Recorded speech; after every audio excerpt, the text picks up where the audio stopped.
Bueno, muchas gracias por acercarse esta tarde gris, fría, con garúa, en la ciudad de Santa Fe. Bueno, yo soy Victoria, formo parte de Nexo, Territorio de Ideas.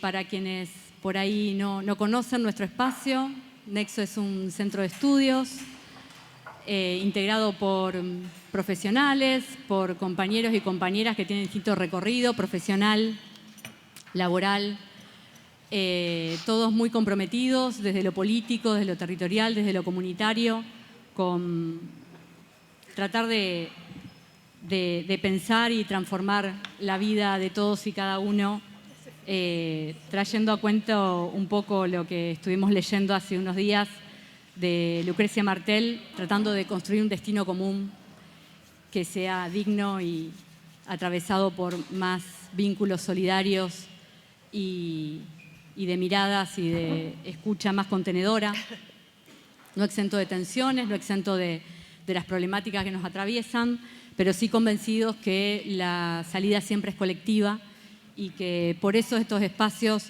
nos unen no solo porque queremos pensar y repensar algunas problemáticas, sino que también tienen que ver con encontrarnos y que el encuentro en sí mismo ya es potencia y es revelador de mucha potencia que tenemos como ciudad. En esta oportunidad, esta actividad, lo que estamos planteando es una charla inicial, porque en los próximos días va a empezar un ciclo de talleres orientado a formar, pero también a brindar herramientas y reflexiones alrededor de las prácticas del cuidado, que ya venimos haciendo desde hace 1 año y medio y que por suerte ha tenido muy buena repercusión, y lo que fundamentalmente encontramos que esos espacios, además de brindar herramientas, además de brindar formación y capacitación, lo que genera un espacio de encuentro muy potente para esas personas que se dedican al trabajo de cuidados y que muchas veces el trabajo de cuidados es en soledad y sin herramientas. Así que por ahí va también la apuesta de Nexo. No es solo formación, no es solo herramientas, no es solo conceptos, sino también es encuentro y es la práctica de cuidado en el momento en sí mismo del encuentro. ¿Por qué hablar de cuidados y hablar de soledad no deseada? Lo que estamos planteando fundamentalmente es que el cuidado, como es algo que nos estructura en la vida como sociedad, toda persona requiere de cuidados y que en realidad ese cuidado siempre es con otros. No hay momento de la vida en que uno no transite. Nosotros somos una especie frágil estructuralmente y que dependemos de otros para sobrevivir, hasta te diría en el plano más profundo, desde el hecho del lenguaje. Sin otro no hay lenguaje y no hay posibilidad de nombrar, ni nombrarse, ni de pensar, ni de pensarse. Entonces, pensar en el cuidado desde ese lugar es también pensarlo como, en el reverso, como un derecho que hay que garantizar, que hay que acompañar y que ese cuidado nunca es en soledad. Y que en todo caso, si uno al final de algún tránsito complejo se piensa que salió solo, bueno, es también pensar un poquito en esa red invisible que seguramente nos sostuvo, nos contuvo en un momento complicado. Y si en todo caso la transitamos en soledad, seguramente algo quedó en el camino. Y ese algo en el camino, cuando uno habla de cuidados de niños, niñas, puede ser algún joven que tuvo que garantizar los cuidados y dejar su escuela secundaria. Hablamos de mujeres que seguramente dejaron de trabajar o dejaron de estudiar para cuidar, pero también podemos pensar en esa soledad que arrasa y corroe la vida cotidiana. Entonces, vamos por ese lado, a encontrarnos, apostamos a justamente generar estos espacios de encuentro, de reflexión, de pregunta, de interrogantes, y la idea es esa, darnos la oportunidad de reflexionar de manera conjunta y colectiva una temática como esta. Sofi. Bueno, primero queríamos agradecer más que nada a Laura, a Kaori, a Amelia, que están por allá, que nos brindaron este espacio, que la verdad que es súper emblemático acá en la ciudad y estamos muy agradecidos que agradecidas por este lugar. En esta oportunidad, bueno, como comentaba Vito, queremos hablar un poco de la soledad no deseada, un tema que está empezando a aparecer en agenda, y para eso invitamos a Victoria Donnell, que es licenciada en Sociología, egresada de la UBA, docente e investigadora especializada en tecnología y salud mental, y en 2026 publicó Mosaicos, Formas de la soledad en el siglo XXI, una obra que combina sociología, investigación y narrativa para explorar las distintas formas que adopta la soledad contemporánea y sus vínculos con las transformaciones sociales y tecnológicas. A Viviana Quaranta, docente, educadora popular, con expertise en agroecología y perspectiva de género. Trabajó 6 años en México con pueblos originarios y en la Secretaría de Educación Pública de ese país. Como educadora popular, trabajó 22 años con mujeres campesinas en la provincia de Entre Ríos, desde la Subsecretaría de Agricultura Familiar. Fue parte de ONG de Educación Popular y del Consejo de Educación de Adultos de América Latina. Tallerista, animadora de lectura y escritura, actriz, dramaturga, gestora cultural. Parte de Proyecto 3 y trabajadora del Ministerio de Cultura, la queremos. Laura Ibáñez, profesora de Educación Musical, Dirección Coral, egresada del ICM de la UNL, docente, integrante de Canticuénticos. Bueno, hoy un poco sumando a lo que comentaba Vito, pensamos los cuidados como esta condición de vida necesaria para poder desarrollarnos, para poder convivir en comunidad, y hoy esa cuestión está puesta en crisis en esta época. La individualidad está de moda y las herramientas que se nos presentan como alternativa para poder paliar esa individualidad generan más aislamiento y más soledad todavía. Victoria comienza su libro, y voy a citar un poco el comienzo. Durante la mayor parte de la historia humana, quedarse solo era una sentencia logística. La vida dependía del grupo, de la casa compartida, de manos que se alternaban para mantener viva una fogata. La soledad significaba hambre, enfermedad o muerte. ¿Cuáles son las formas de soledad, Victoria, que pudiste analizar en el libro o a lo largo del libro? Bueno, hola a todos y a todas. Muchas gracias por estar acá. Muchas gracias por el esfuerzo. Sé que hace frío, sé que es tiempo, sé que es difícil, además, estar quizás solos o solas, venir. Gracias por la valentía, además, de enfrentar un tema que puede ser tan doloroso como este y que, sin embargo, afecta a tanta gente, como vamos a hablar. Gracias, Anexo, por la invitación, no solo por la invitación, sino por la calidez, y me interesa hablar de por qué es tan importante la calidez. Y, por supuesto, gracias a Café Bar Tokio, que, bueno, ojalá pudieran exportarse a Buenos Aires también. Y muchas gracias por hospedarnos, bueno, gracias por la presencia. Sobre la pregunta, Sofi, quiero simplemente poner algunas definiciones para que podamos conversar. Me interesa mucho escuchar a mis compañeras de mesa y a ustedes. La soledad, porque lo estuvimos hablando, la soledad es muy importante definir como ellas hicieron. La soledad es elegida o no es elegida, es deseada o no es deseada, ¿no? Y ese gesto de decir que la soledad, de hablar de la soledad no deseada, nos permite hablar con más comodidad de la soledad. La soledad no es mala en sí. La soledad, hay una parte que es necesaria para el acto creativo, para metabolizar toda la información que tenemos, ¿no? Y sin embargo, cuando no la elegimos, cuando no tenemos a nadie que nos acompañe, la soledad es dolorosa. Y por eso, ¿no?, es un malestar. Y por eso es que fue declarada una epidemia de salud, ¿no?, que nos afecta. Me interesa rescatar que le pasa a muchísimas personas, 1 de cada 6 personas, 1 de cada 4, ¿no?, depende del grupo social. Es decir, que en estas estadísticas, a pesar de que tenga un lenguaje sanitario, porque el lenguaje sanitario a veces está más jerarquizado que otros lenguajes, como los lenguajes sociales, ¿no? Me parece también que es importante para ponerlo en agenda, pero también para entender que por definición y por probabilidad, lo más probable por probabilidad, es que nos sintamos solos, ¿no? Entonces, ¿qué haya que hacer? Porque las condiciones así lo hacen, las condiciones de tiempo, las condiciones que no tenemos tiempo para conectarnos con otras personas, no tenemos plata muchas veces para conectarnos con otra persona. Es como que surgió a la superficie que los vínculos necesitan infraestructura. Estoy muy cerca, ¿no? Los vínculos necesitan infraestructura, no se dan hoy en día.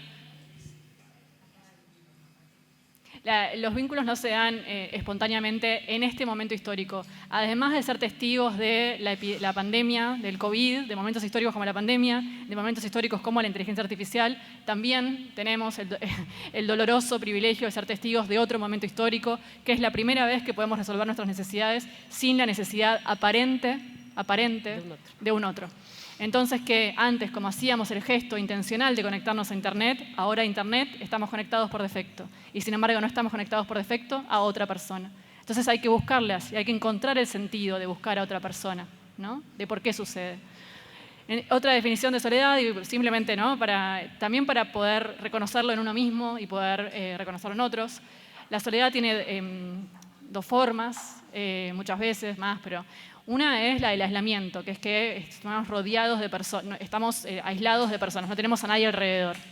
Esa soledad es la soledad tradicional, es la soledad de el quien se moría antaño porque no estaba en ninguna tribu, por ejemplo, ¿no? Hoy en día lo que está en alza y lo que le está pasando a muchos jóvenes, además de a personas mayores, a muchos jóvenes también, es la soledad subjetiva. La soledad de quien, aún rodeado de personas, siente que nadie lo espera, nadie lo reconoce, nadie lo elige, nadie no puede mostrarse como está, nadie lo contiene. Bueno, todo eso es una sensación subjetiva de la soledad. Y lo que pasa con los jóvenes, a mí una cosa quiero decir, en el libro son 9 historias reales, ¿no? A mí cada vez que me hablan de soledad y me cuentan una experiencia, todas me conmueven, ¿no? No quiero hacer énfasis en ninguna en particular, simplemente que es un fenómeno histórico nuevo que pasa en jóvenes. Y que esa soledad que está pasando en los jóvenes se llama soledad acumulada. ¿Por qué? Porque no sé si les pasó cuando eran chicos, que era muy fácil. El precio de decir querés ser mi amigo, querés jugar a la pelota conmigo, querés jugar a los muñecos conmigo, era muy poco estigmatizado, ¿no? Hoy en día decir querés ser mi amigo, ¿no? Como adulto, es como, ¿qué hace esta rara, no? Como que salí, ¿qué haces? Así que me parece que esos vínculos que nos establecen, por lo menos en este paradigma, que estaría bueno también que lo cambiemos, que podamos ser amigos, ¿no? De gente adultos, que ese paradigma entonces hace que estos jóvenes, cuando lleguen a la tercera edad, a ser más personas mayores, lleguen aún más solos que lo que tenemos hoy en día como soledad. Y lo otro que quiero, bueno, el hambre de contacto se mencionó, el hambre de contacto a mí me parece muy importante. ¿Por qué? Porque el hambre de contacto lo que dice es que como seres humanos necesitamos un contacto en la piel, un contacto cariñoso, un contacto intencional y cariñoso, gentil. Y cuando no lo tenemos, nuestro cuerpo se estresa, nuestro cuerpo se vuelve hipervigilante. Entonces, la tecnología, y es un tema que a mí vamos a hablar, la tecnología, pero no solo la tecnología, sino también gran parte de nuestro pensamiento filosófico, de nuestra intelectualidad, lo que hacemos a veces es negar el cuerpo, negar que tenemos un cuerpo. Y al negar el cuerpo podemos negar la fragilidad, porque nuestra mente parece infinita, Internet parece infinito, y nuestro cuerpo sabemos que no. El cuerpo duele, nos sentimos mal, el cuerpo sufre, ¿no? Entonces me parece que negarlo también, negar el dolor, solo podemos negar el dolor si negamos el cuerpo. Entonces volver a traerlo en escena me parece fundamental. Y lo último para responder esta pregunta, me importa mucho que decir y compartir que la soledad no solo se padece con respecto a otras personas, también se padece con respecto a las instituciones, y no solo las políticas, sino a la pertenencia. Cada vez hay menos pertenencia, es decir, cada vez hay menos personas participando de iglesias, sindicatos, clubes, actividades barriales, y la institución, estamos cada vez más huérfanos de instituciones, ¿no? Y la infraestructura por defecto de los vínculos son las instituciones, ¿no? ¿Qué es lo que pasa con esto? Dos cuestiones me interesa señalar. Uno, que cuando las instituciones no son explícitas, hay más caldo de cultivo para que parezca la infraestructura digital. Es decir, cuando se retiran las instituciones convencionales, lo que aparece es una arquitectura digital de la pertenencia. Y esas tenemos mucha menos visibilidad. Entonces lo que hacemos es, ¿no?, o aumentar la visibilidad de esas pertenencias. Sé que hay un caso muy conocido acá, ¿no?, de una comunidad online muy perniciosa. Bueno, esas también tienen lugar, ¿no?, porque estamos más carentes de pertenencia. Entonces, que aún cuando pedimos instituciones que nos acompañen, tienen que ser con condiciones. Esas instituciones tienen que ser generativas, tienen que darnos algo a cambio, tienen que ser productivas, tienen que llevarnos más hacia una idea casi espinociana de la potencia, de ser mejores con nosotros mismos y con los demás. Y lo último sobre esto es que las instituciones no solo tienen que estar presentes, sino, volviendo a lo que hace Nexo, es instituciones que tengan calidez, que sean hospitalarias. Algo que me gustaría desterrar es la dependencia que el cuidado es familiar. Ya creo que es un paradigma que queda antiguo, que ¿no? El cuidado a veces tiene que ser por defecto, con desconocidos, porque sí, porque existen, porque son otros seres humanos. Y la hospitalidad, y no ser instituciones frías que solo resuelven lo burocrático, sino también lo burocrático, por supuesto, digamos, y también que sepan tu nombre, que te miren a la cara, que se acuerden de vos, que te pregunten, que no sean extractivistas. Me parece también importante que no solo pidamos más acompañamiento y mediación institucional, sino también las condiciones de eso, que queremos instituciones cálidas, que nos recuerden, cálidas, que nos extrañen y que también nosotros somos parte de eso. No solo somos personas que necesitan cuidado, somos personas que generamos la red de cuidados. Entonces, ante la pregunta que muchas veces me hacen de bueno, ¿cómo hago para sentirte menos solo? También es, ¿qué haces vos para hacer que otras personas se sientan menos solos, ¿no? Y eso nos permite también romper un poco la impotencia de sentir que estamos a merced de un montón de cambios históricos sobre los que no tenemos ningún tipo de capacidad de reconfiguración. Por supuesto que la tenemos y parte de eso es tener conversaciones así. Un poco para escuchar a Laura y a Vivi. Preguntarles, en base a esto que fue hablando Victoria, de las formas de la soledad, bueno, un poco esto en relación a las instituciones. Creo que todas hemos atravesado alguna institución alguna vez y que también ha sido parte de nuestra cotidianidad transitarlo. Entonces, un poco qué imágenes cotidianas les remiten ustedes en sus trayectos, sus trabajos o lo que hayan visto a este tema de la soledad. Yo, hoy, bueno, la lectura del libro la verdad que es muy movilizante, es como que te lleva todo el tiempo a pensar en tu experiencia personal, en tu trayectoria, en tu trabajo, en tu vínculo con tus hijos, o sea, realmente me pasó mucho eso. La escucho hablar a ella ahora y yo como docente, hace un ratito estuve en una clase de educación musical con niños de acá de Santa Fe, donde hay 2 nenas que cumplen años el mismo día y nacieron en el mismo sanatorio y a distinta diferencia horaria, pero ellas reconocen porque se encontraron en distintas instituciones de la ciudad. Primero fueron a una colonia y después se encontraron en la escuela de música y justo coincidieron. Entonces hoy Libertad y Aimé cumplieron años y llevaron una torta que se hicieron, me emociona un poco porque llevaron una torta y festejaron juntas el cumpleaños en la clase de música, digamos. Creo que se trata de eso, los lazos, digamos, esto de evitar las soledades. Reconocerse en una ciudad, reconocerse en una fecha, en un día de tu cumpleaños, de la identidad tuya, pero que con ese otro que nació en el mismo día, digamos. Es como pensar esas pequeñeces, me parece a mí, que son como potenciales de reencontrarse, digamos.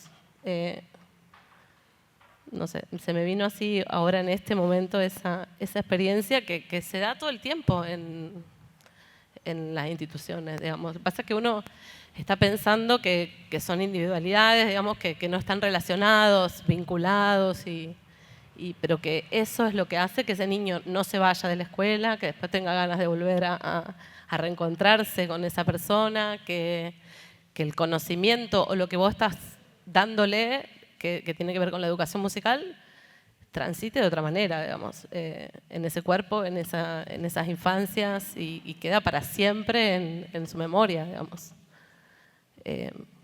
Pienso en esto de un cumpleaños que antes quizás No me lo había acordado antes. No, pero digo, pienso en esto de un cumpleaños que quizás para uno era re común, llevar una torta cuando éramos Sí, pero niños, eso no pasa niñas. ahora todo el Claro. tiempo. ¿Qué pasa con eso? Te iba a preguntar. ¿Qué sucede con esas cuestiones que hoy son como tan, que resaltan, digo, que no es lo común? No pasa todo el tiempo porque el cumpleaños ahora pasó a ser un momento social, como un evento en un espacio por fuera. Claro, como estandarizado, como comercializado, digamos, porque aparte tiene que ser una cosa multitudinaria, o sea, termina siendo como algo que quizás sí, adentro de las escuelas a veces pasa, pero tampoco hay mucho tiempo para eso. Y bueno, se dio que las familias habilitaron, se pusieron de acuerdo a las familias para habilitar ese espacio, para compartir ahí, en ese lugar. Entonces, no solamente que bueno, yo como docente dije, sí, dale, vamos para adelante con eso, sino que bueno, hubo ahí como un montón de cosas que se tienen que dar para que vos puedas habilitar que ese espacio sea mucho más que un aula, digamos. Y yo creo que esas cosas que hablábamos del cuerpo, eso pasa por el cuerpo, eso pasa por la emoción y bueno, son las que dejan así como huellas, creo yo, de vínculos muy fuertes. Vivi. Bueno, yo me uno a todos los agradecimientos y sumo a todo el público, a las caras conocidas ahí, amigos, estudiantes, mis jefes. No, mis compañeros, que nada, con los que realmente me siento como privilegiada de poder trabajar en dos espacios que considero son de cuidado. Y voy a contar algunas cositas, pero quiero hablar un poquito del libro porque lo que hace Victoria en la introducción es un poco mostrar cómo el desarrollo de la humanidad, pretendiendo alivianar las cargas físicas, apoyándose en la técnica, en la tecnología, cómo fuimos de alguna manera logrando el destino que no queríamos, ¿no? Porque un poco esto de querer hacernos independientes nos llevó a este lugar donde tenemos una gran dependencia de muchas cosas, cómo a lo mejor queriendo alivianar el cuerpo tenemos el peso de un montón de otras cosas, de toda esta carga también y este estrés que nos da un poco la tecnología. Cómo queriendo ser más fuertes somos más vulnerables. Entonces me empecé a pensar un poco en eso, ¿no? En Edipo Rey, que queriendo evitar un destino, lo consiguió. Que es un poco neurótico, ¿no? Bueno, no quiero meterme en ese tema porque acá hay varios amigos psicólogos. Y, bueno, entonces, eso por un lado. Y por otro lado, pensar en lo que hacemos en Proyecto 3, en lo que hacemos en el Alero de las Flores. Laura hablaba de los cumpleaños. Bueno, yo trabajo en uno de los espacios del Ministerio de Cultura, donde el cuerpo en escena es fundamental. Sin cuerpo en escena no pasa nada. Entonces, ahí es el cuerpo que juega, el cuerpo que está presente, que escucha un cuento, que, no sé, que juega al tatetí, que se pone a jugar con maderitas. Y en ese espacio, todos los últimos fines de semana del mes, festejamos los cumpleaños de todas las personas que cumplieron en ese mes. Como recuperar este ritual. Este ritual, Laura hablaba del tiempo, y yo creo que una de los problemas, de las preguntas que tengo, es la cuestión del tiempo. ¿Qué pasa con el tiempo? ¿No? ¿Qué nos está pasando con el tiempo y las redes y la tecnología? Por lo que charlamos con Victoria hace un ratito, a ella le interesa mucho, y creo que está muy bueno traerlo así, no demonizar la tecnología, sino ver todas las cosas buenas que nos trae. Y yo tengo una imagen de un amigo que le mostraba a mi madre de más de 80 años Milán, las calles de Milán, en su celular, que me parecía maravilloso, ¿no? O todas las cosas a las que podemos acceder con la tecnología. Pero también está la otra parte, ¿no? Esta cuestión del tiempo que nos roba, de la empatía. Me pregunto cómo se desarrolla la empatía a través de las pantallas, cómo se entrena eso, cómo se entrena la comunicación, la conexión con el otro. El otro día una mujer del barrio de Las Flores, que es madre de un chico que de muy pequeño iba al alero a rapear, después se convirtió en youtuber y ahora todo el tiempo está haciendo lo que hacen los youtubers, no sé. Esa cosa. YouTubean. Bueno, Streamean. entonces me contó que le compraron un perro al hijo para que por lo menos salga un ratito a dar la vuelta a la cuadra en el día a pasear el perro. Entonces, que ellos estaban muy preocupados porque él estaba todo el día encerrado y que, bueno, nada, lo que pasa con ese tipo de trabajos. Esto lo pongo porque una de las historias que cuenta el libro de Victoria me trajo esa imagen, ¿no? Bueno, básicamente eso, y después contarles lo que hacemos en los talleres literarios de Proyecto 3, que es, bueno, recuperar la lectura colectiva, la lectura en voz alta, escribir, desarrollar la creatividad, visitar juntos un museo, o el Molino, Fábrica Cultural, o donde realmente se necesita cuerpo. No hay otra manera de hacer eso.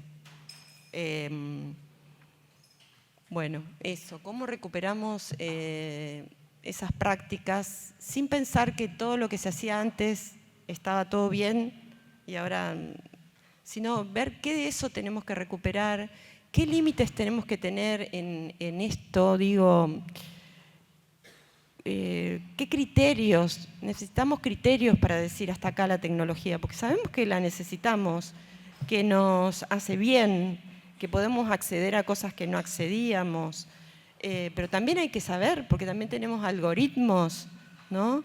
Y entonces nos tiran siempre las mismas cosas, ¿cómo buscar? ¿Hasta dónde? Esto que no tenemos límite entre el trabajo y lo doméstico, ¿no? No hay corte. ¿Y qué pasa con algunos sectores? Me pregunto, ¿qué pasa con la brecha de género? ¿Qué pasa con las personas con discapacidad? Ayer nosotros tuvimos una capacitación, los trabajadores de cultura, sobre que nos la dieron personas con discapacidad. Y yo me preguntaba, pensando en este tema, ¿a quiénes deja fuera esta tecnologización, ¿no? Yo el otro día fui al teatro y quise pagar con dinero y no me aceptaron. Entonces no había otra forma más que pagar o por tarjeta o por... Bueno, pienso, todas las personas... ¿A qué sectores deja afuera esto, ¿no? Para lo que todo tenés que tener una aplicación, tenés que tener un código, una clave, en fin. Bueno, todo eso. Las preguntas entonces son...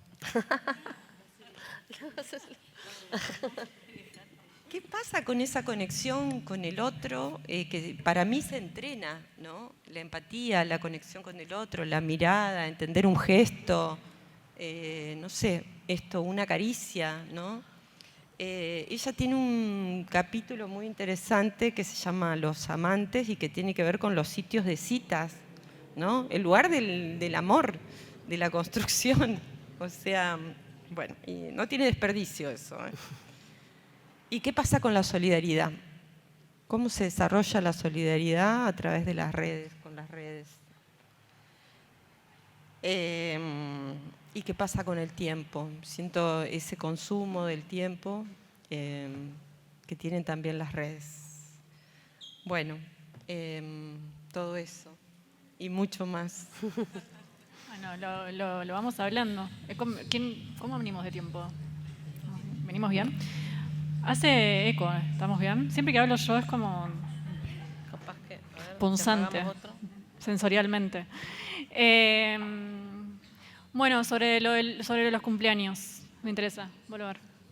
Hay algo muy lindo en la imagen que tiene que ver con el cumpleaños. Me parece muy poco casual la imagen, ¿no? El cumpleaños es cuando se celebra a uno mismo, ¿no? Se celebra el valor, o sea, los demás celebran el valor que uno tiene. Es un momento re sensible el cumpleaños en ese sentido. Creo que hay algo de lo que está pasando hoy en día que tiene que ver no solo con la ausencia de los vínculos, sino también con la ausencia del sentido.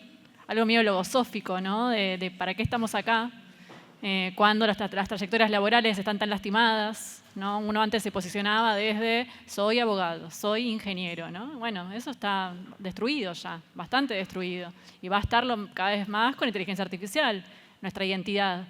Y antes era, bueno, soy valioso porque voy a la iglesia tantas veces, rezo todos los días, o porque, no sé, soy de Boca y mi equipo ganó, ¿no? Como que había identidades conformadas en torno a ciertas narrativas que están bastante destruidas.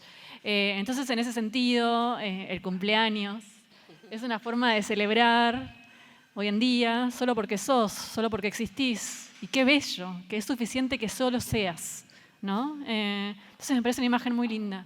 Lo segundo que quiero rescatar sobre esa imagen tiene que ver con, a veces me preguntan, o hay algo que hablábamos antes, que es, hay algo del sistema inmunológico conceptual que uno tiene, que es pensar en pensar en soluciones fáciles y rápidas. Es decir, lo que nos está pasando es culpa de la tecnología, ¿no?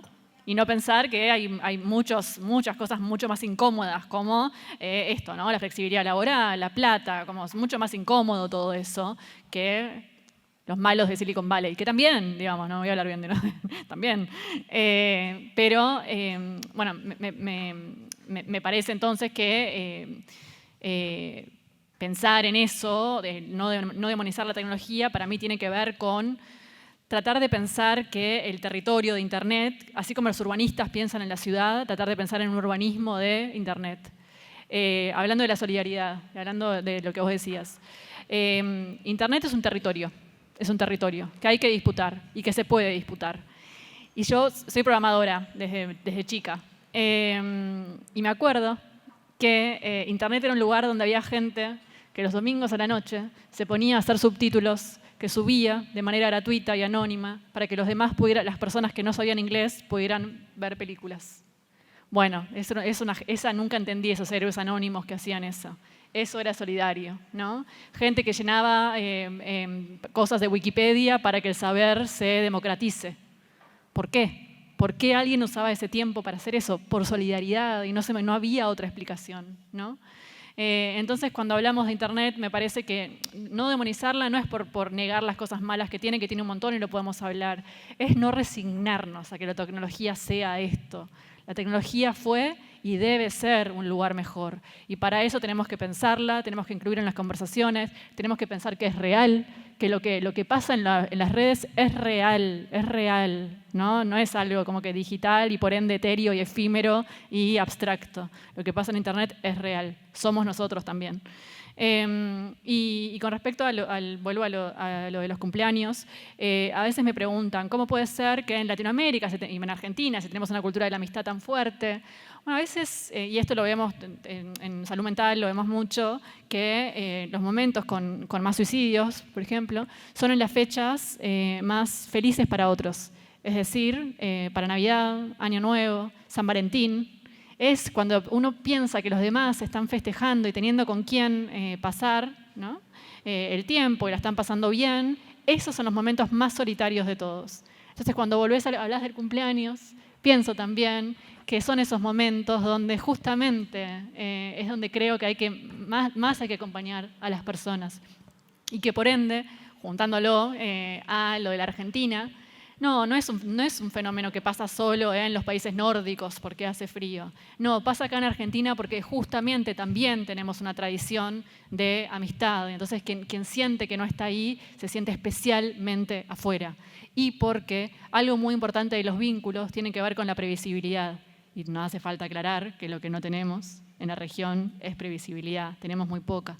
Entonces también entender que la previsibilidad ahí podemos ser nosotros mismos, podemos ser nuestra red vincular, puede ser el alero, puede ser Nexo, que tenemos que buscar otras formas, ¿no?, de qué es lo previsible, saber que alguien va a estar.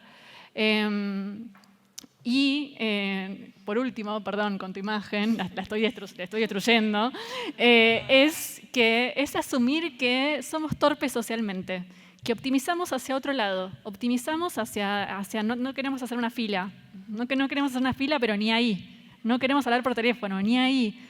Pero entonces somos torpes socialmente. ¿Qué significa que seamos torpes socialmente? Significa que a veces necesitamos instituciones o lugares que nos digan cómo interactuar entre nosotros.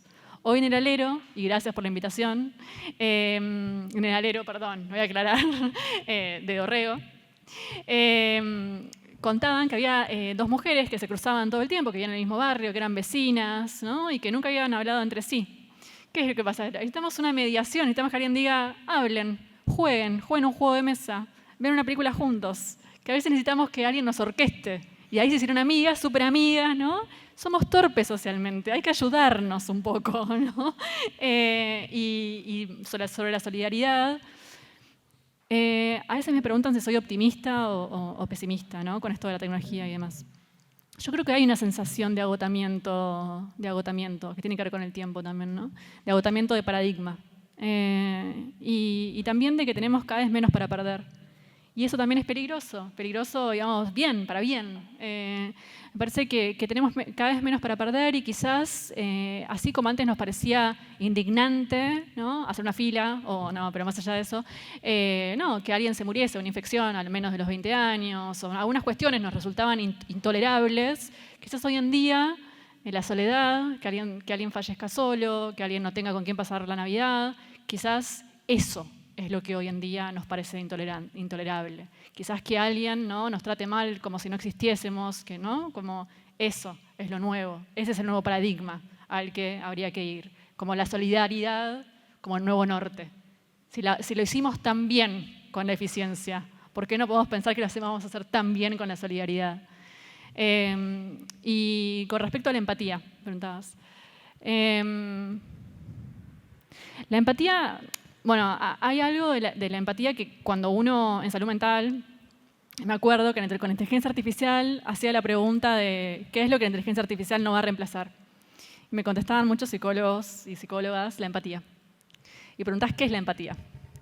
Y decís, bueno, que le puedas contar todos tus problemas. Bueno, una inteligencia artificial también. Bueno, que pueda entender lo que haces. Bueno, vos a un psicólogo o psicóloga vas una hora por semana. Una inteligencia artificial la podés tener todo el tiempo, ¿no? Entonces, la empatía es algo muy simulable. Entonces, creo también que cuando pensamos como qué es lo que no podemos reemplazar de la experiencia humana y por qué vale la pena la experiencia humana, también es importante entender como qué es la empatía más concretamente. Y ahí creo que hay algo que a mí me interesa mucho, que creo que lo que nos separa de la inteligencia artificial para mí es que compartimos fragilidad, es que compartimos dolor. Es que si vos sufrís, yo puedo sufrir. Yo sufro, de hecho, te digo. Cuando vos sufrís, yo sufro. La inteligencia artificial no hace eso. Y que en nuestro vínculo yo pongo algo en juego. La inteligencia artificial no. Entonces me parece que en esa construcción sobre la fragilidad y sobre el dolor, sin romantizarlo, pero sin negarlo, es que creo que se puede construir una empatía verdadera y no simulada, y no solamente informativa, de me pasa esto. Genial, buenísimo, anotado. Sino eso de alegrarse por un otro, doler con un otro, ¿no? De algo que hablábamos hoy, ¿no? De que los vínculos no son solo una actualización de estados vitales, como me pasó que me casé, me divorcié, no sé, tengo un trabajo nuevo, que es lo que está pasando ahora con los vínculos, son como muy informativos, nos ponemos al día. No, a veces los vínculos es transitar por las mismas experiencias y procesarlas juntos. Y eso es algo hermoso, porque como decían, no hay nada más aburrido que una película de él hoy en día, de un personaje de hoy en día. Está en una computadora haciendo esto, solo en su casa, porque la casa tiene una fuerza gravitacional impecable. Quien se queda en su casa cada vez es un agujero negro que cuesta más, porque es cómodo, porque somos torpes socialmente, porque el otro cuesta, porque es tan cómodo el adentro. Es una fuerza gravitacional, ¿no?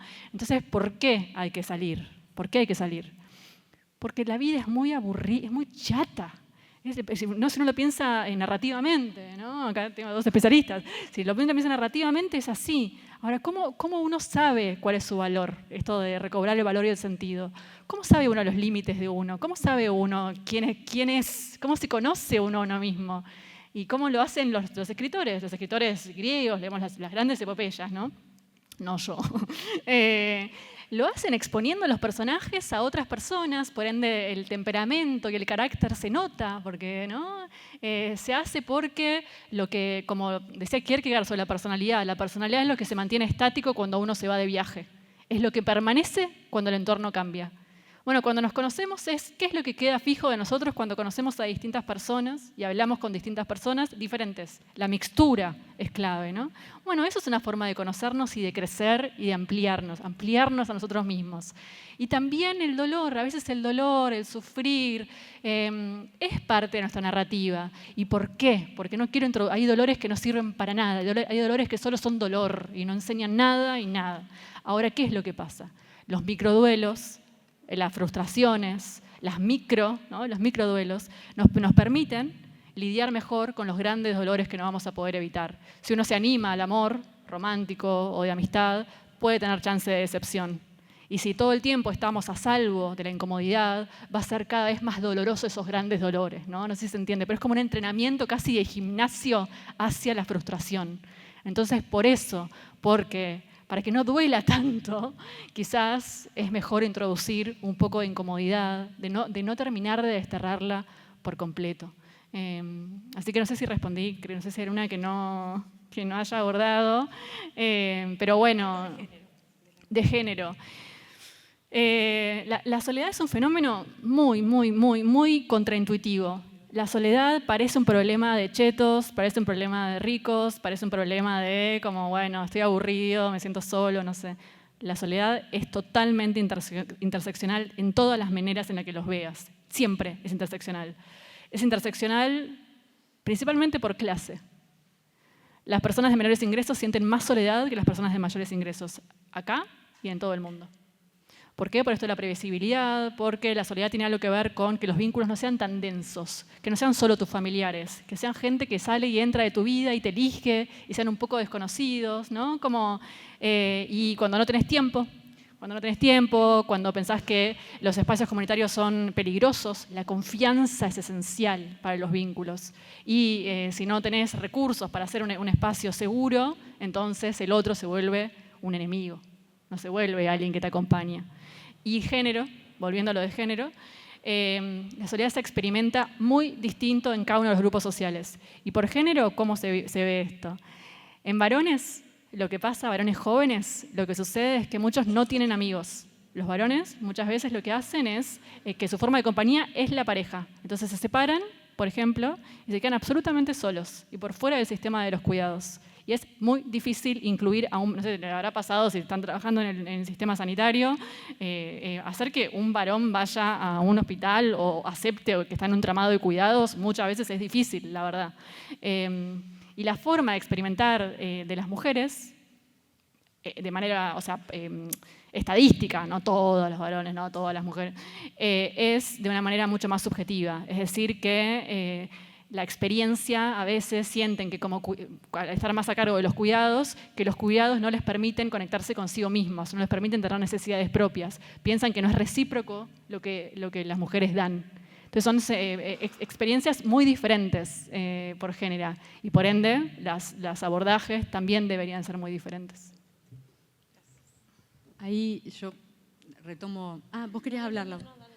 No, retomo un poco lo último que planteaste de la interseccionalidad, Vicky, y también un poco abriendo a Vivi y a Laura, pensando que esto de lo virtual es real y es real permanentemente, digamos, nosotros, por más que no tengamos incluso una vida en redes sociales, lo virtual está, y no es solo redes sociales, es toda la digitalización de la vida cotidiana que vemos que en muchos casos agiliza, contribuye y en otros casos aísla y suma capas de desigualdad, en todo caso en la vida cotidiana. pero pensando un poco en las trayectorias y en estos espacios, cómo también opera esa virtualidad, que es muy real y cotidiana, concreta y permanente, en espacios donde circulan permanentemente infancias o solo infancias, y también en lugares donde vos ya tenés un vínculo con personas mayores. Yo entraría ya en Proyecto 3, así que estaríamos bárbaros en un taller, pero no, en relación fundamentalmente a esto de que algo que se nos presenta como que viene a agilizar, que viene a conectarnos, en realidad suma capas de desigualdad y de aislamiento en muchos casos, digamos, ¿no? Y cómo transita en cada uno de esos espacios esto. Sí, ahí lo aprendí. Yo pensaba un poco de lo que veníamos charlando con Canticuénticos. Una de las cosas que creo que fue fundamental, digamos, para nosotros de las tecnologías fue poder contar y cantar nuestras canciones y lo que nosotros hacíamos, y que eso llegue a lugares impensados, digamos, siempre por fuera de cualquier mega discográfica y siempre de manera autogestiva. Y bueno, eso, por ejemplo, es una potencialidad. Esto que vos decías, bueno, esos lugares hay que habitarlos y hay que decir de qué manera nosotros queremos que sucedan.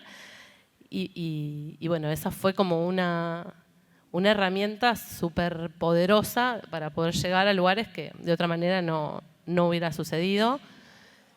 Y pasa esto que siempre nos llega, digamos, como comunicación de las familias, de las instituciones que trabajan con las canciones, con la poesía y con todo lo que nosotros ofrecemos como contenido para las infancias, que está metido todo el tiempo ahí, digamos, pasa por las escuelas, pasa por una casa, pasa por la cotidianidad.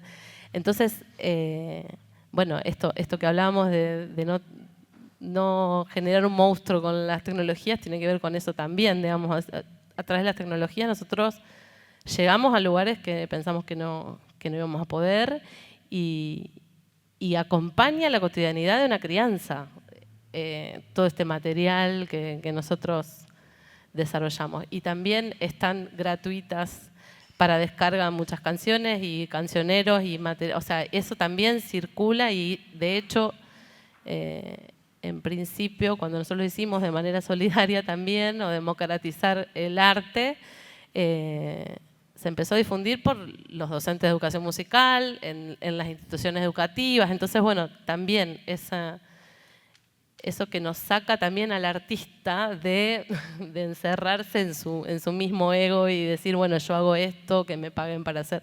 No porque no tendremos que cobrar, pero digo, bueno, hacer y generar comunicación con la comunidad, en el caso nuestro, con las familias, con las infancias, con las instituciones educativas, decir, bueno, que siempre todo lo que suceda, que sea para reencontrarnos.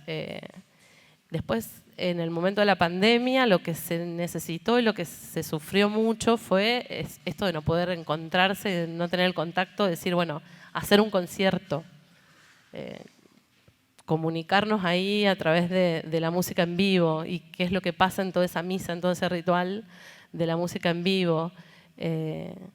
Y por otro lado, pensaba también relacionado a las infancias y a algunas experiencias del libro, que por momentos yo pensaba que son imágenes de cosas que van a suceder exponencialmente con los niños de ahora, digamos. O sea, como que ahora no se pueden ver así tan reales de esa realidad, digamos, con las infancias, pero sí que va a suceder exponencialmente con ellos. Entonces, ¿qué hacer con esas infancias? ¿O qué herramientas? ¿O cómo acompañarlos para que ellos transiten después estas relaciones de vínculos con otros, de relaciones con la tecnología? Decir, bueno, te limito los tiempos, te explico cuáles son los peligros, con quiénes te puedes encontrar, qué es lo real, qué no es lo real, esto que vos decías, o sea, porque nos pasa muchas veces a mí como mamá y como docente, de encontrarme con un lenguaje que ellos transitan y con diálogos con otras personas o con un youtuber o con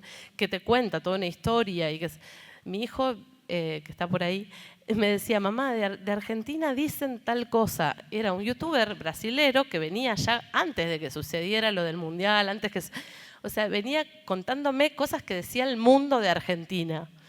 Y entonces vos decís, claro, él ya le había transitado esa imagen que algunas personas tienen. Era que me parecía algo como que divagaba, digamos, esa realidad. Y después sucedió eso, de que en un momento parecía como que estaban hablando mal de Argentina. Y era eso lo que estaba pasando en esa realidad paralela, ¿no? Digamos, como que... Entonces, también creo mucho en la palabra y en el espacio del diálogo con las infancias, me parece que es lo que tiene que suceder, digamos, tiempo y el ida y vuelta de la palabra. No sé, ¿me fui por las ramas o...?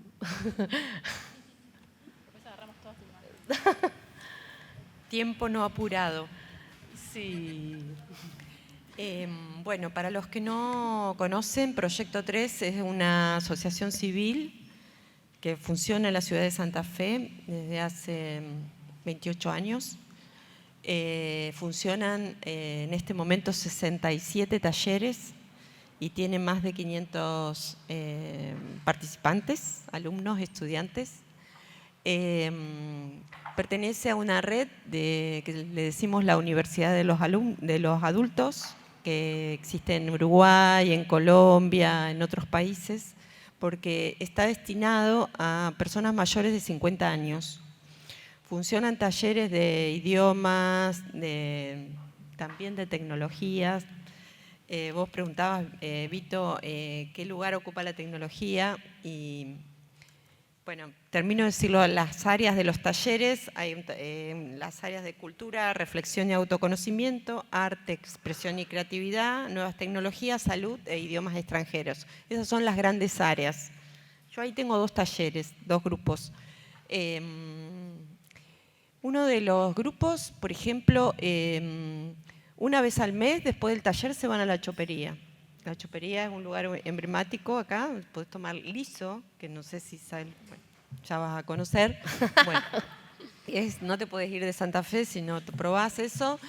Entonces, esta cuestión de que para Proyecto 3, o sea, primero creo que la experiencia de aprender algo colectivamente es muy interesante, ¿no? Porque es una condición del aprendizaje, de la presencia, de tener un docente, poder preguntar, también lo puedes hacer virtualmente, pero se dan toda una cantidad de otras cosas que suceden en la presencia, en el cuerpo, que me parece que distinto no se dan. Tanto en el Alero, que es un espacio del Ministerio de Cultura, como lo es el Tríptico, como el Molino, la Redonda, pero está anclado en un barrio, en Las Flores. Creo que la tecnología está claramente al servicio de la difusión de las actividades. Eso me parece que es una cosa muy importante en este momento, que se hace todo el tiempo a través de los flyers, de los reels, de las cosas que pasaron y se muestran, de la visibilidad de ese espacio, de lo que está pasando. A su vez, en el Alero Dorrego, Coronel Dorrego, hay una fábrica de tecnología, donde los chicos pueden ir y hacer algunas cosas con una computadora, con una cámara fotográfica, con un celular. Y en Proyecto 3 también hay talleres donde se pueden enseñar a usar el celular, a utilizar aplicaciones, ¿no? Cuestiones que tienen que ver con el uso de la tecnología. Entonces creo que es ese lugar donde la tecnología nos presta un servicio, nos da una apoyatura que es muy importante. Quizás muchas otras cosas más, pero así como a grosso modo, digo que ese es el lugar que está ocupando y que nos viene bien. Antes de pasar un poco el micrófono a las personas que quieran hacer algún comentario o alguna pregunta, también esto de pensar como que a veces innovar hoy en estos espacios tiene mucho de recuperar, ¿no? Hoy nos reíamos tratando de volver a jugar a la rayuela en la puerta del alero. ¿Y por qué jugar a la rayuela puede ser algo que rompa algo de lo que venimos conversando, ¿no? Y no tiene que ver con que todo pasado fue mejor, sino quizás con reconstruir un poco esa trama, porque alrededor de la rayuela en realidad había otra cosa, digamos, ¿no? Había otro juego, otra red que permitía, en todo caso, estar jugando en una plaza o en una vereda, digamos. Pero bueno, nada, es porque me quedé pensando. O tejer, bordar, ¿no? Esa cuestión. Me parece que también eso, algo conversábamos hoy, Vicky, en el alero y en el recorrido que hicimos durante la mañana también. Sí, yo no sé jugar a la rayuela, no sé lo que es el liso y no sé lo que es jugar a la rayuela. Así que estuvieron tratando de enseñarme. Vas a aprender muchas cosas en Santa Fe. Voy a aprender muchas cosas, voy a salir mucho mejor persona después de Santa Fe. No, solo quería decir algo cortito. Me parece que sobre el pasado, me parece que es importante quizás pensar no tanto en recuperar la forma particular del pasado, sino algunos valores, funciones, ¿no? Porque a veces prácticas, uno se queda sino en la literalidad. La literalidad, a veces nos vamos a morir de literalidad, a veces. Hay algo de la rayuela, dicen.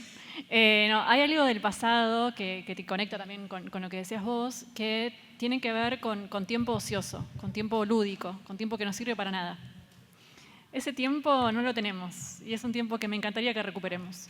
Porque en el tedio, porque en el tiempo no fructífero, que no va hacia un lado, muchas veces es cuando aparecen las mejores cuestiones, ¿no? Y ahí es donde nos sentimos libres.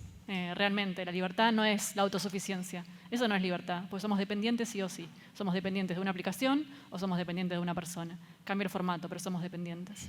La libertad es cuando haces algo por el mero hecho de hacerlo. Eso es lo que dice Sennett, no lo digo yo. Sí, he hecho algo. Y lo otro que me gustaría recuperar es que un amigo da un taller de arte y dice que cuando una consigna estricta, los chicos se paralizan, no saben qué hacer. Hay algo de la expectativa, la presión, el rendimiento que no pueden más con eso. Y cuando en cambio se pone a lo lúdico, que además primero es como que hacen algo físico, entonces descargan como toda esa energía que tienen como contenida de por haber estado en pantallas, y le dan algo como muy abierto, se sueltan más. Y de eso rescato el error. Creo que hay algo también de la tecnología que tiene que ver con que no nos permite olvidar nuestros errores. Crecer en esta infancia significa crecer en una infancia donde todo lo que hagamos mal va a quedar para siempre en la huella digital. Me encantaría que no pase eso. Y no solo por los chicos, pero también para nosotros, digamos. Quizás me arrepiento de esto y tengo que tener el derecho de arrepentirme porque quizás significa que soy mejor persona. Volví a Santa Fe y aprendí más cosas. Me parece que devolverles el derecho a los chicos a equivocarse me parece esencial, porque si no, ¿cómo creces si no sabes lo que sí, lo que no? Uno no solo... Me parece que la idea de los límites es importante. Los límites son una forma de cuidado también. Y también los límites también son una forma de descubrirse a uno mismo. Y uno se descubre a veces equivocándose y no pasa nada. Entonces creo que también, y volviendo al rol de no solo víctimas de este sistema, sino también es ser más compasivos con los errores de los demás también. Entonces si a alguien nos gusta decir como, como darle espacio a la compasión. Creo que hay cuestiones de género, ¿no? Hay movimientos que nos enseñaron a ser como más, con los propios también. Con los propios, con los ajenos, como una mirada más compasiva, la compasión. Con los errores propios. Digo. Con los errores, totalmente, con los errores propios, con la imagen propia. Creo que lo de la autoestima tiene que ver con lo del juego de los chicos. Creo que uno espera de sí mismo tanto. A veces me dicen esto bueno, no es una utopía pensar en recuperar los vínculos, más utópico es pensar en que podemos solos. ¿no? Y me parece que en eso, pensar que podemos lucir como lucimos en las redes, con 18 tomas todo el tiempo, o pensar que, no sé, tenemos que trabajar de una manera que, no sé, podemos resolver un problema en 10 minutos, porque leímos, ¿no? Como que queremos ser mejores, pero no a costa de pensar que tenemos que ser perfectos en todo y que si no, no valemos la pena. Celebrar los cumpleaños solo porque existimos y que eso es suficiente. Hay una cosa que dijiste en una entrevista que a mí me impactó mucho sobre el tiempo, que es un poco como que la posibilidad de juntarse a veces, en esta cuestión del tiempo ocioso, a veces es un privilegio de los sectores económicamente mejor acomodados. Y eso me hizo mucho ruido y creo que es real, ¿no? Porque también en una de las historias ella dice, no, bueno, para una cita necesito dinero, no sé qué, mejor me quedo en casa y hago una conversación virtual. Entonces, también cómo juegan todas esas cosas. Sí, voy a terminar con algo medio titular. Para mí, ya voy a romper todo. Para mí, tener amigos y ser atendido por humanos van a ser privilegios de clase. Sí. Porque se necesita tiempo para atender a un amigo.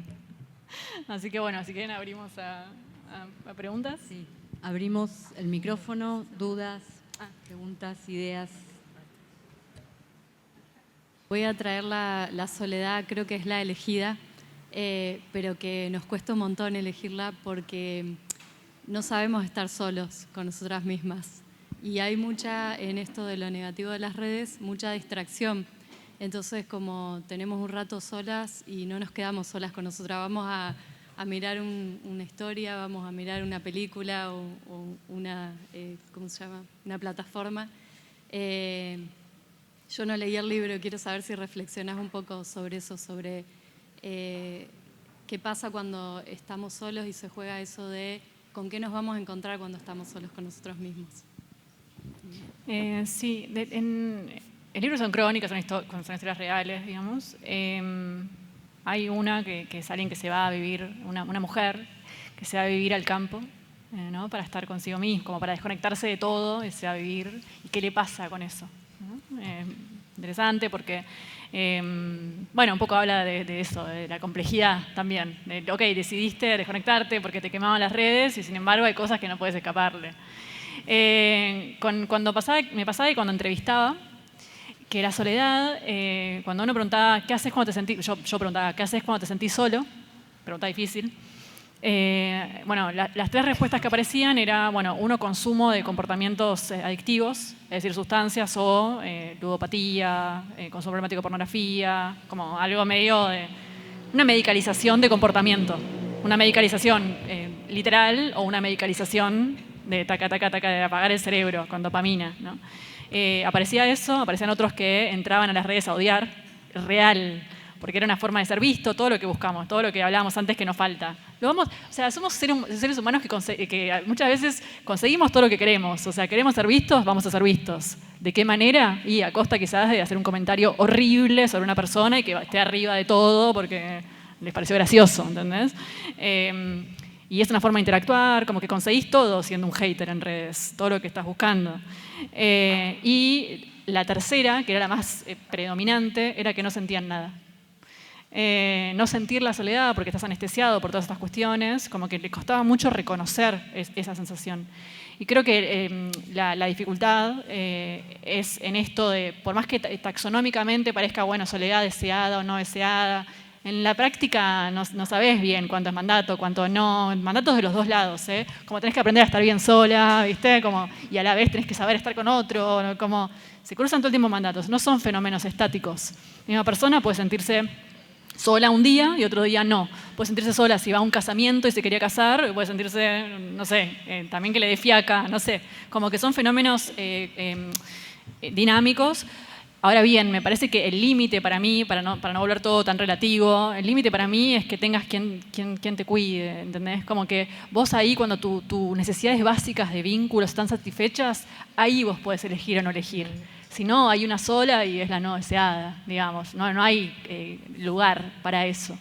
Y viendo lo que decías, creo que sí, un poco hablando de los chicos, creo que estamos muy poco amigados con el tedio, a pesar de que a mí me gusta mucho el tedio, como aburrirse me parece hermoso. Creo que estamos muy poco y también estamos muy quemados, estamos muy cansados. Entonces a veces el pensamiento es una carga también, pensar es una carga. Entonces a veces el scrollear, ver plataformas, es una forma de apagarte el cerebro, ¿no? Sí. Como una forma como de... me parece que no está mal, o sea, me parece como que no sé, no tengo una posición juiciosa sobre las cosas. Creo que la disputa está en no llegar a las condiciones que hacen que vos necesites apagarte el cerebro con un martillazo, porque no podés tolerar el pensamiento, ¿entendés? Entonces todo termina un poco a lo que decías vos, creo que estamos muy acostumbrados a disputar el territorio. Una vivienda propia, no fue mejor o peor, digamos, ¿no? A la vivienda propia, como que, y estamos menos acostumbrados a disputar el tiempo, por tiempo de calidad, tiempo no interrumpido, tiempo de calidad, ¿no? Si estás todo el tiempo siendo interrumpido por notificaciones, no son notificaciones, amigos, ¿no? Aprender a respetar los tiempos de los otros, aprender a respetar la soledad de los demás. Entonces ese tiempo de calidad me parece que es la soledad virtuosa. Y por último esto de la identidad. Me parece que esto, que también tampoco es un binomio una u otra, también se necesitan. Vos vas a ser más interesante para otros, en el sentido más interesante, vas a sentir que tenés más para ofrecer, también si tu soledad, si sabes, si pasaste un tiempo estando solo, porque tenés más capacidad de cuidado, si estás todo el tiempo como al límite, no tenés capacidad de cuidar a los demás, no podés. Entonces que se necesitan, así como para la elegida necesitas la otra, al revés también. Entonces creo que especialmente para introvertidos, rescatar el valor de la soledad, la parte buena de la soledad, es fundamental porque de manera indirecta lo que estás luchando, como cuando vos luchás por la lectura, lo que estás luchando en realidad es por tiempo y estás luchando por reserva emocional y estás luchando por tu capacidad de prestar atención. Tenemos tiempo para una pregunta más. Acá. Hola, ¿qué tal? Bueno, gracias por la invitación, el panel. Hablando de habitar las tecnologías y hablando de comunidades, voy a traer una reflexión que hoy surgió en un grupo que tenemos de comunidades de masculinidades, que compartíamos la reflexión sobre esto que pasó con el papá de Messi, ¿no? La muerte, el fallecimiento del padre de Messi. Y ahí lo que reflexionaba, compartíamos, era, bueno, ¿no? Esta cuestión del cuidado, de un padre que creyó en él, que siempre estuvo, y no solamente el padre, sino también la madre, digamos, cuidando a sus otros hijos desde fuera de la Argentina. Entonces, en esta cosa que vos traías, que me pareció re significativa, cómo responde el cuerpo cuando hay un no cuidado, cuando no hay un abrazo, cuando siempre está como en tensión y en alerta, cómo responde también de manera positiva, ¿no? Cuando hay un cuidado ahí, hay una inscripción subjetiva en ese abrazo paterno, materno y de la comunidad. Y eso genera, digamos, ¿por qué no el mejor jugador del mundo, ¿no? Entonces pensaba lo siguiente, trajeron buenísimas experiencias de cuidado en los ámbitos institucionales, con niños, niñas, adultos mayores, y pensaba como a nosotros, digo, a esta comunidad que hoy está, a esta gran sociedad argentina tan fragmentada, tan sobrevalorado el individualismo, pero no dejamos de ser un cuerpo fragmentado, ¿no? Y cómo poder volver a entrenar en términos de cuidado a este cuerpo que somos para, no sé si ser los mejores jugadores de la historia, pero digo, cómo volver a pensar, a producir, a gestar una política, no sé si necesariamente de cuidado, pero que esté atravesada por el cuidado.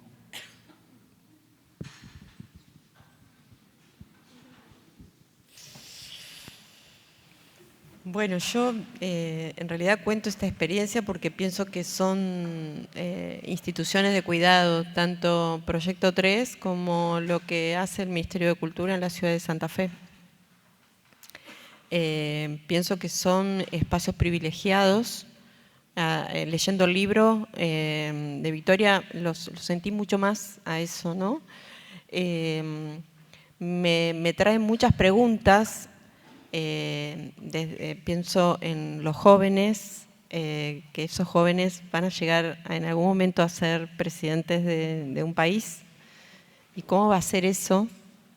A nivel de la política macro, realmente me cuesta mucho imaginar cómo vamos a hacer para convivir con la tecnología de una forma sana que no deteriore los vínculos, porque tanto Proyecto 3 como los espacios del Ministerio de Cultura son espacios donde los lazos de convivencia, o sea, es la prioridad crear lazos de convivencia, son espacios para eso. En Proyecto 3, más allá de que vas a aprender un idioma o demás, no te hacen evaluaciones de rendimiento, hay una libertad en ese sentido que hace que también sea una entrega, un disfrute. Yo comparto lo de la pregunta del cuerpo, yo tengo esa misma pregunta, el cuerpo fragmentado. Yo creo que de alguna manera alguien, no sé, tiene un proyecto de que lleguemos a este lugar. Victoria me pregunta, ¿pero quién? Me dice, no patear esta pelota afuera hay un proyecto, sino que ver qué hacemos nosotros con eso. A mí me preocupa mucho lo que nos está pasando en los cuerpos, en lo personal y en lo que veo alrededor. No tengo respuesta. Solamente puedo decir que celebro que en la ciudad de Santa Fe hayan esos espacios, que en el caso del Ministerio son públicos y gratuitos, y en el otro caso, que es un espacio autosostenido, es un espacio muy accesible y abierto. Y creo que esos espacios se tienen que multiplicar, que deberían existir muchos más. La cuestión del tiempo, yo creo que quizás que es una de las mayores ganancias que han tenido, robarnos el tiempo ocioso, que es el tiempo de creatividad también, ¿no? Pensé muchas cosas juntas. Yo creo también, pensando, está bien, uno puede pensar en políticas públicas, pero también podemos pensarnos como agentes en los diferentes espacios públicos, digamos. Y ahí está la potencia también, porque si no es como que siempre pensamos que de arriba va a venir algo que nos va a decir cómo vamos a hacer, y que, o sea, este diálogo, esta relación de este libro, que a mí me parece una potencia muy fuerte, porque aparte es como tan actual y tan de cosas que no hay, sí, quizás hay muchas cosas en las redes, pero no sé, no hay una bibliografía que nos ponga así tan como enfrente al espejo de estas situaciones, así tan lindo escrito y tan lindo relatado, que tiene una lectura así como muy llevadera, y que nos realmente atraviesa mucho, digamos.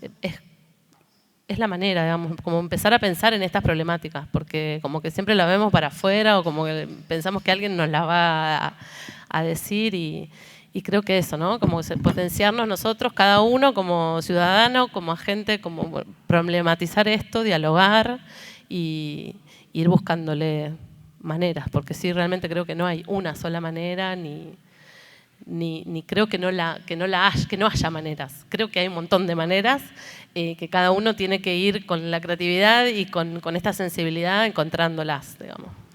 Bueno, yo quiero hacer una pequeña reflexión para cerrar, que es que hay algo que me quedó como muy de esta conversación, que es la necesidad de bordes. Creo que el borde tanto del cuerpo, del lenguaje, algo que pueda circunscribir todo esto que nos pasa como seres humanos, y que en la internet o en la tecnología o en las redes queda tan librado, sin poder tener un espacio de contención. Digo, bueno, una de esas formas creo que es poner el cuerpo en escena, el mirar a otro a la cara. No sé si sería tan fácil poner un comentario de odio o de hate si tenemos a alguien enfrente, porque digo, lo reconocemos como persona humana. Entonces digo, hoy es la única manera que yo veo. Digo, ojalá el día de mañana podamos encontrar la manera de poder poner un borde a las redes, a lo tecnológico. Un poco me voy con esa esperanza. Y bueno, y en esto de poner el cuerpo, los y las invitamos a los talleres que van a empezar en Nexo sobre cuidado el jueves que viene en nuestra casa, donde bueno, también es un momento de poder encontrarnos, charlar y empezar como a esto, a intentar cuidarnos de alguna manera también, ¿por qué no? Gracias.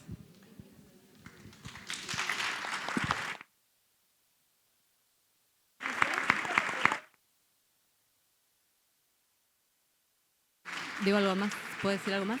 Nada, reconocer un poquito ahí el trabajo de todas y todos los compañeros y compañeras de Nexo que hicieron posible esta actividad. Que está el libro a la venta. Igual quiero decir algo que va en contra de esto, que es que el libro está subido gratis a internet. Pero que es muy lindo el papel, nosotros que somos analógicos. El libro está subido gratis a internet. Así que, porque algo que criticamos es el tema de ser extractivistas de problemáticas como la soledad. Sin embargo, El Gato y la Caja hizo una edición muy linda, está ilustrada por Paula Maineiro, está muy lindo editado. Así que nada, también son las dos cosas. Por un lado, que para quienes no lo pueden comprar, obvio que eso no signifique nunca un límite para seguir reflexionando. Por otra parte, también valorizar el trabajo de todos los que participaron en el libro, de la editorial, de todos los que hicieron posible que estas ideas estén sobre el tapete. Así que bueno, si lo quieren comprar, está ahí, pero nada, no queremos que nadie se quede afuera de poder hablar de esto. Y nada, solo para no terminé, me parece que cambiar los paradigmas, me parece que tener una educación sentimental importante, me parece que esto de premiar cuestiones distintas, y ante todo me parece que son disputas eternas, que no, hace muchos años que queremos, y este ciclo va en torno a eso, y quizás lo mejor que nos puede pasar de esta época es que finalmente se le dé a los cuidados el lugar que merecen, la importancia que merecen, la visibilidad que merecen.